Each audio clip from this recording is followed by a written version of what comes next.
સુરત ચોક બજાર વિસ્તારમાંથી એસએમસી આવાસના પાર્કિંગમાં વેચાણ કરવાના ઈરાદે રાખેલ ગોગો રોલિંગ પેપર નંગ 19,978 તથા ગોગો સ્ટીક નંગ 9,960 કુલ કિંમત રૂપિયા 1,63,460 મુદ્દામાલ સાથે દુકાનદારને ઝડપી પાડી સુરત શહેર એસઓજી પોલીસ કમિશનર ચનુપમસિંહ ગહેલોત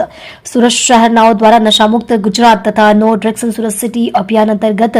તેમજ ગુજરાત સરકારના જાહેરનામા અનુસંધાને યુવાનો તથા આમ નાગરિકોમાં નશીલા પદાર્થના વ્યસનથી દૂર રહે તેમજ આવા નશીલા પદાર્થો તથા નશો કરવામાં ઉપયોગમાં લેવાતી ચીજવસ્તુઓ સામગ્રીઓ જેવી કે કેપ્ટન ગોગો પેપર રોલિંગ પેપર હુક્કાઓ વગેરેનું વેચાણ કરી નશો કરવા માટે યુવાધન તથા વિદ્યાર્થીઓને નશો કરવા માટે પ્રોત્સાહિત કરતા ઈસમો દુકાનદારો વેપારીઓ સપ્લાયરો વગેરે વિરુદ્ધ ઝુંબેશ સ્વરૂપે કડક કાર્યવાહી કરવા સુરત શહેર એસઓજીને સૂચના આપવામાં આવેલ હતી જે સૂચના અંતર્ગત નાયબ પોલીસ કમિશનર શ્રી રાજદીપસિંહ નકુમ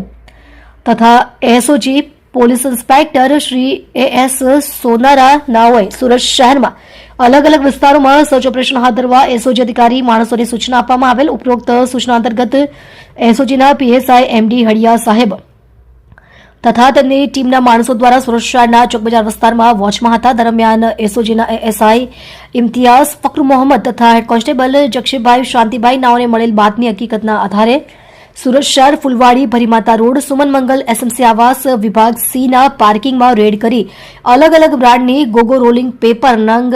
19,978 તથા ગોગો સ્ટીક નંગ 9,960 કુલ્લે કિંમત રૂપિયા 1,63,460 ની મત્તાનો મુદ્દામાલ કબજે કરી સદર ઈસમ વિરુદ્ધ કાયદેસરની કાર્યવાહી હાથ ધરવામાં આવેલ છે મજકૂર ઈસમની પૂછપરછ કરતા તેણે જણાવેલ કે સુરત શહેર પોલીસ દ્વારા થોડા દિવસોથી કડક ચેકિંગ હાથ ધરવામાં આવેલ હોય જેથી